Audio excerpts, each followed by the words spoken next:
ఈ వీడియో మీ వరకు చేరిందంటే మీకు ఆ మహాశివుడు అనుగ్రహం ఉన్నట్టే. ఇది ఒక మహా అద్భుతమైన వీడియో.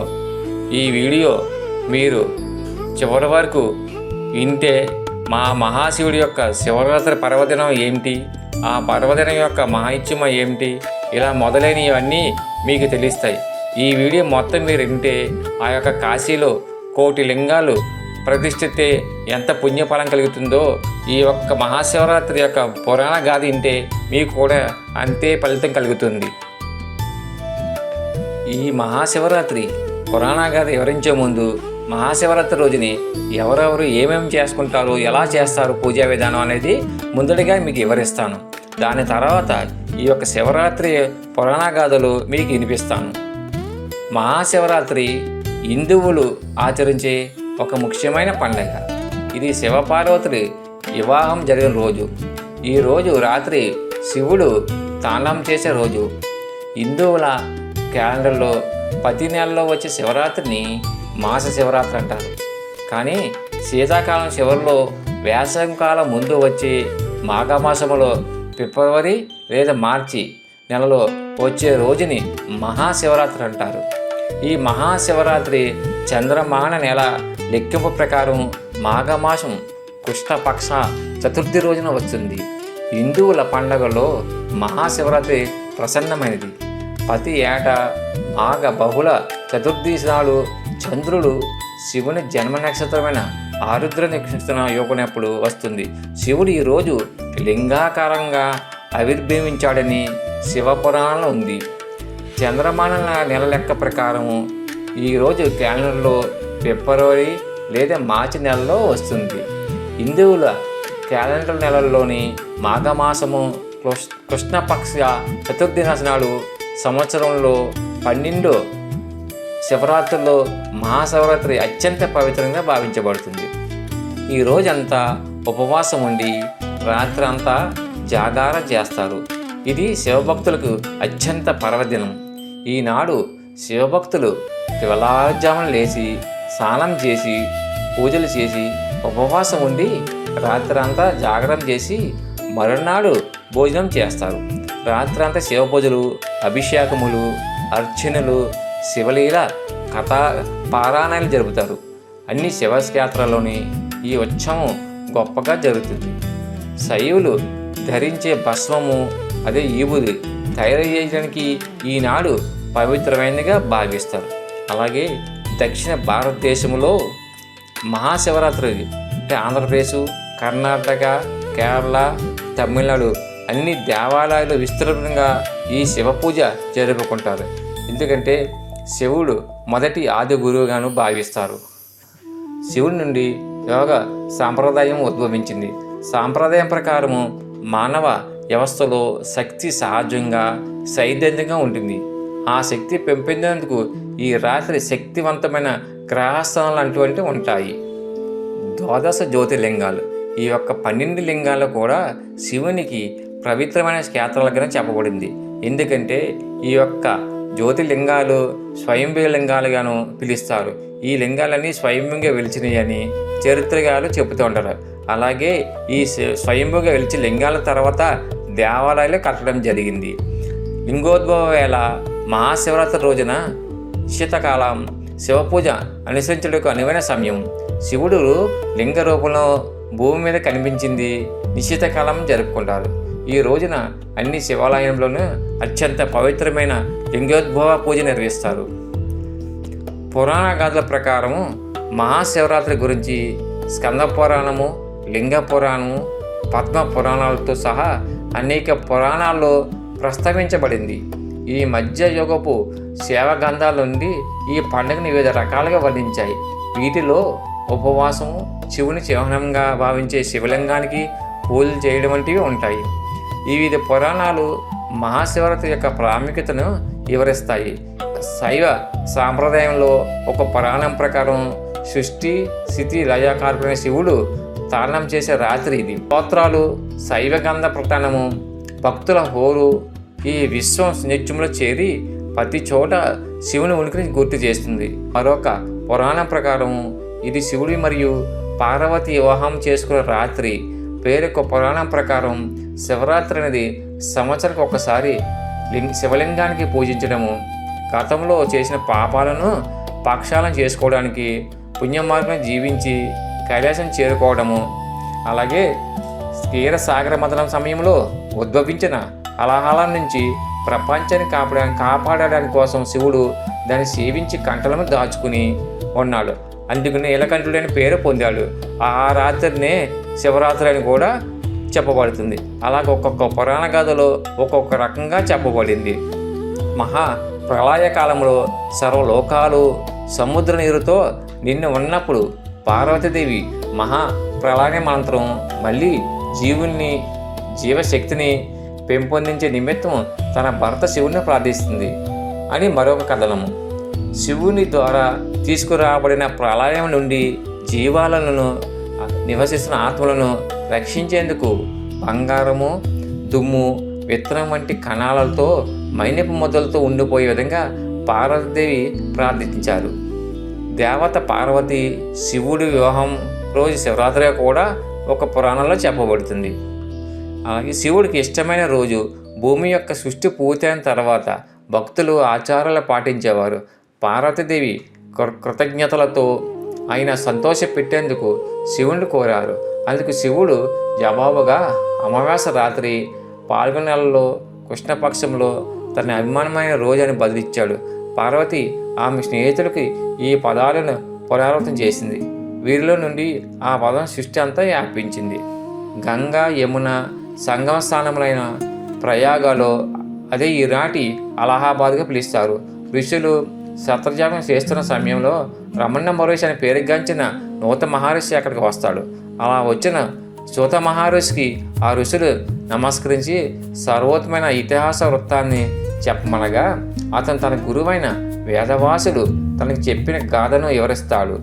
ఒకసారి పరాశర కుమారుడైన వ్యాస మహర్షి సరస్వతి నది తీరమున ధ్యానం చేస్తుండగా ఆ సమయంలో సూర్యుని వలె ప్రకాశించే విమానంలో సనత్ కుమారుడు వెళ్తుండగా దాన్ని గమనించిన వ్యాసుడు బ్రహ్మకుమారుడైన సనత్ కుమారునికి నమస్కరించి ముక్తిని ప్రసాదించే కాదని తెలపమని అడుగుతాడు.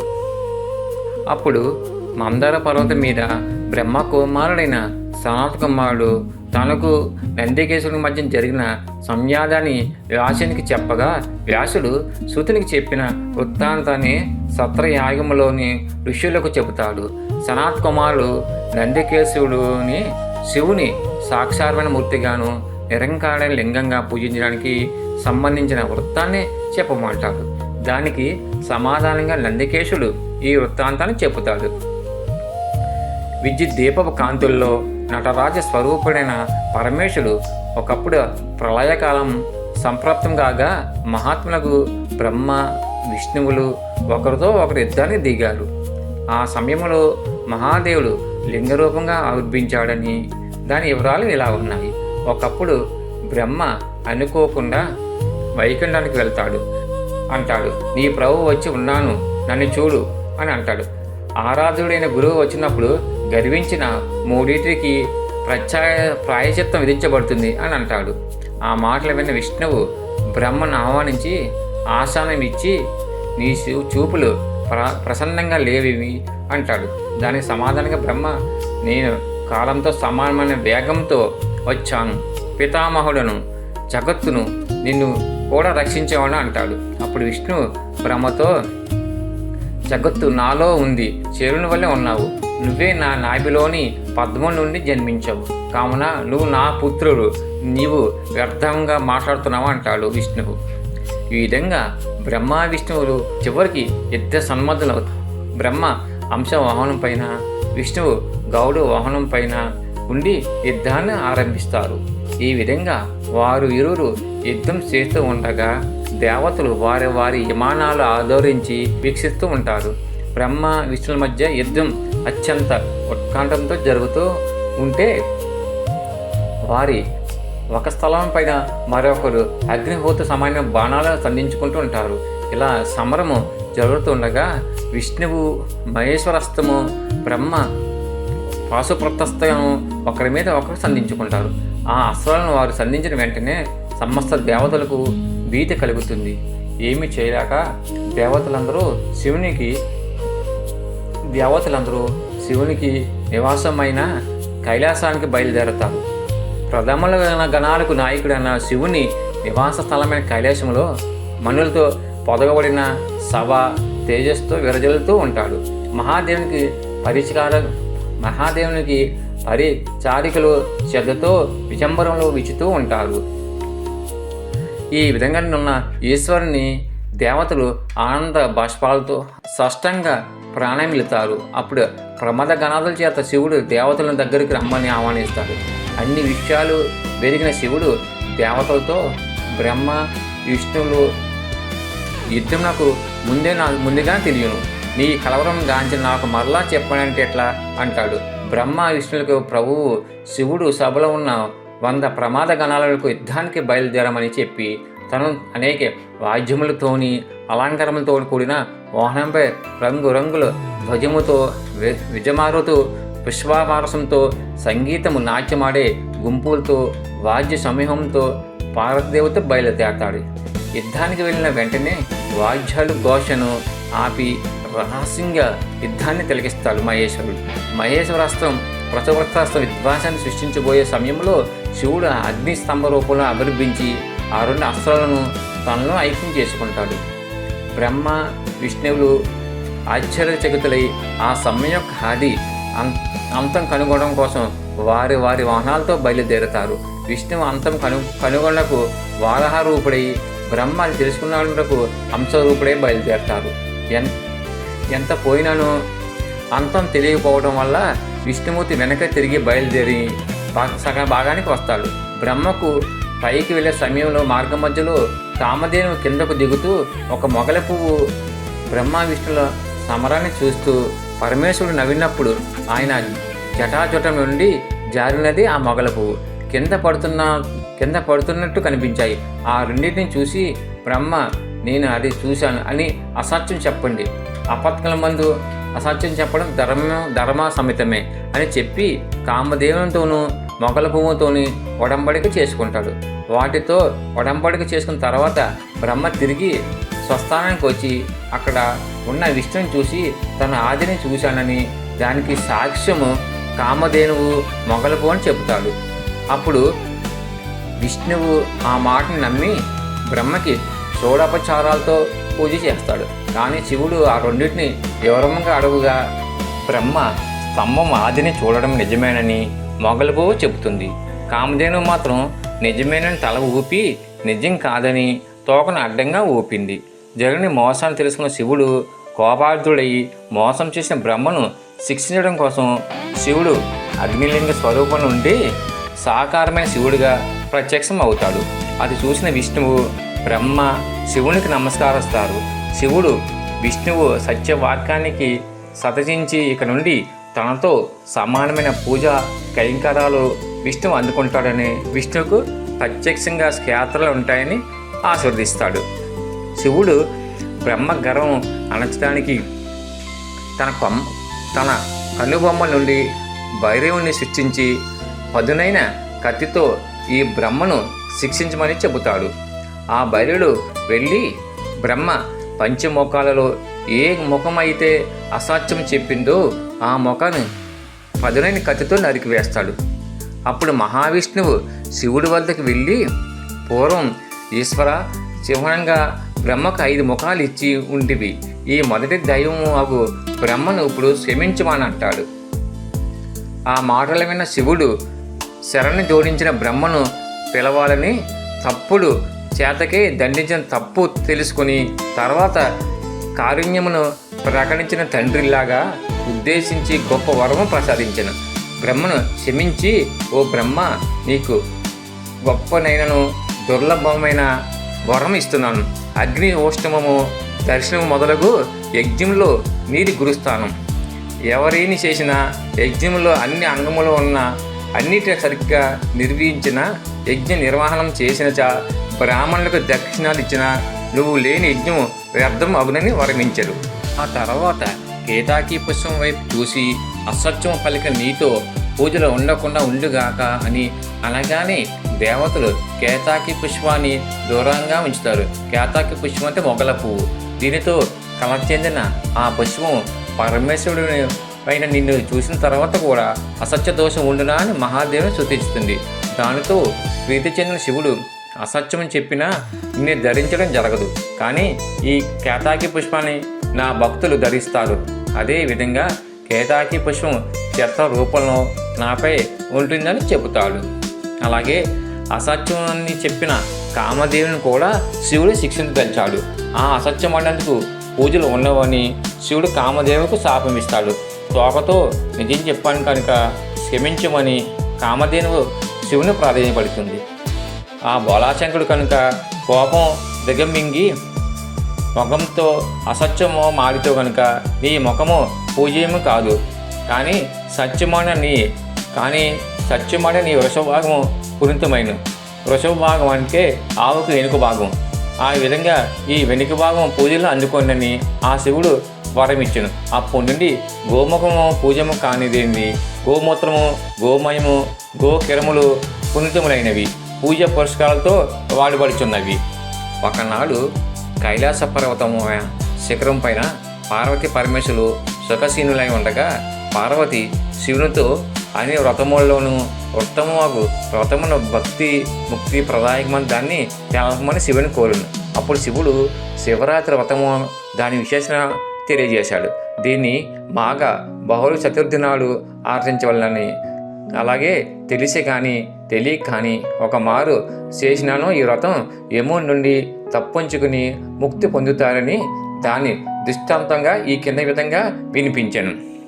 ఒకప్పుడు ఒక పర్వత ప్రాంతము హింసావృతి గల వ్యాధుడొకడు ఉండెను.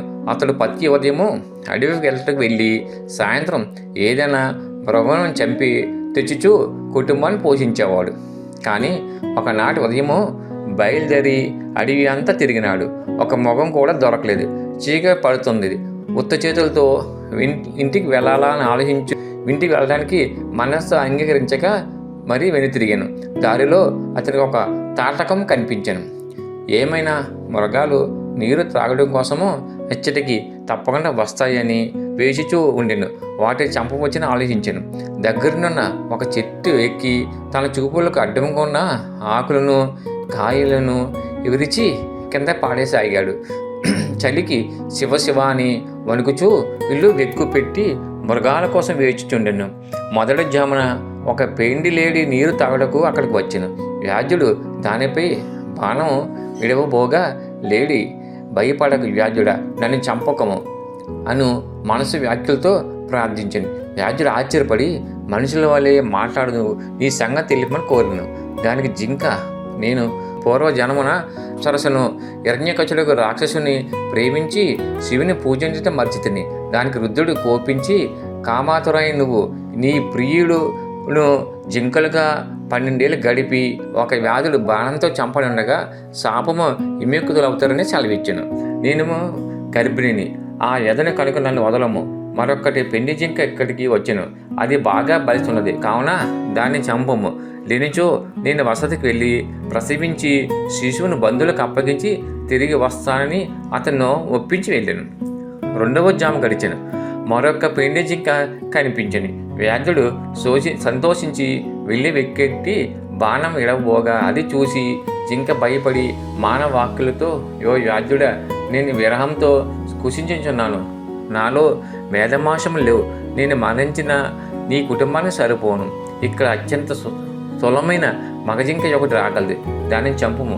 కానిచో నేను తిరిగి పోతాను అని వ్యాధుడు దాన్ని కూడా విడిచిపెట్టాను. 3వ జాము వచ్చింది. వ్యాధుడు ఆకలితో జింక కోసం వేచి చుండెను. ఇంతలో ఒక మగజింక అక్కడికి వచ్చింది.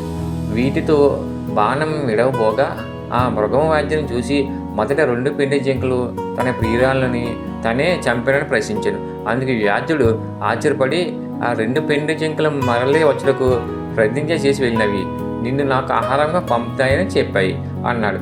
ఆ మాట విని నేను ఉదయాన్నే మీ ఇంటికి వచ్చేదను. నా భార్య ఋతుమతి, ఆమెతో గడిపే బంధువులు ఆజ్ఞ పొంది మరలా వద్దునని ప్రమాణాలు చేసి వెళ్ళాను. ఇట్లు 4 జాములు గడిచి సూర్యోదయ సమయంలో వ్యాధులు జింకల వరకు ఎదురుచి చూచుండెను. కొంతసేపటికి ఆ 4 జింకలు వచ్చి నన్ను మొదటి చంపు అని అనిచు వ్యాధుని ఎదుట మోకారిల్లేను. అతడు మృగములు చచ్చనిష్టకు ఆశ్చర్యపడ్డాను. వానిని చంపుటకు అతని మనసు ఒప్పలేదు. తన హింసావృత్తిపై యుగుప్పు కలిగాను. ఓ మృగములారా, అక్కరలేదు. మృగములను బెదిరించుట, బంధించుట, చంపుట పాపం. కుటుంబము కొరకు ఇకనైనా పాపం చేయను. ధర్మములకు దయామూలము, దమయు సత్యఫలము. నువ్వు నా గురువు, ఉపదేష్టవు. కుటుంబ సమేతంగా నీ వెళ్ళము అని నేను ఇంకా సత్యధర్మన ఆశ్రయించి ఆశ్రమంలో వదిలిపెడతాను అని చెప్పి ధనార్భులను పారవేసి మృగములకు ప్రదక్షిణ మద్దరించి నమస్కరించాను. అంతలో ఆకాశమున దూదములు మోగిన, పుష్పవృష్టి కురిసిన. దేవతలు మనోరమ విమానములను తెచ్చి కీర్తించారు. ఓ మహానుభావ, శివరాత్రి ప్రభావమున నీ ప్రాతకము స్కిరించేది, ఉపవాసము జాగారము జరిపితేవి, తెలియకో యమును పూజించితివి. నీ వెక్కినది బిలవృక్షం, దాని కింద స్వయంభంగా లింగం ఒకటి గుబుర్లో మరుగుపడి ఉన్నది. నువ్వు తెలియక బిలవపత్రంలో తుంచిదివి, శివలింగాల మీద పూజించితివి. శరీరంగా స్వర్గంలోకి వెళ్ళవు. ఒక రాజా, నువ్వు సకుటుంబంగా నక్షత్ర పదం పొందము. ఈ కథ వినిపించిన పిదప పరమేశ్వరుడు పార్వతితో ఇట్లా నేను, దేవి, ఆ మృగ కుటుంబమే ఆకాశం కనిపించు మృగశిర నక్షత్రం. 3 నక్షత్రంలో ముందున్న 2 జింక పిల్లలు, వెనుకన్న 3వ మృగి. ఈ మూడింటిని మృగశిర మందురు. వాని ఎన్నిక నుండి నక్షత్రంలో ఉజ్వలమైంది లుబాకా నక్షత్రం. ఆ తర్వాత బ్రహ్మ, విష్ణువు, అధిక గల దేవతలు శివుణ్ణి దీపాలతో అర్చించారు. దీనికి శివుడు మెచ్చి, శివుడు అక్కడి వారితో, మీరు ఈనాడు చేసిన పూజకి నేను సంతోషించుతుంది. ఈ రోజు నుండి నేను అవతరించాను. ఈ తిథి శివరాత్రి పర్వదినంగాను ప్రసిద్ధి చెందుతుంది. అలాగే లింగోద్భవ సమయం. ఒకప్పుడు ప్రళయకాలంలో బ్రహ్మ విష్ణులకు భీకార యుద్ధం జరిగింది. అప్పుడు శివపార్వతి దేవులిద్దరూ బయలుదేరి యుద్ధరంగానికి వెళ్ళి ఆ యుద్ధమును రహస్యంగా తిలకించి 2 వస్త్రాలను తనలో విలీనం చేసుకుని అగ్నిస్తంభ రూపాన్ని పొందుతాడు. అదే శివరాత్రి రోజు వచ్చే విశేష లింగోద్భవ సమయం. శుభం. ఓం నమః శివాయ.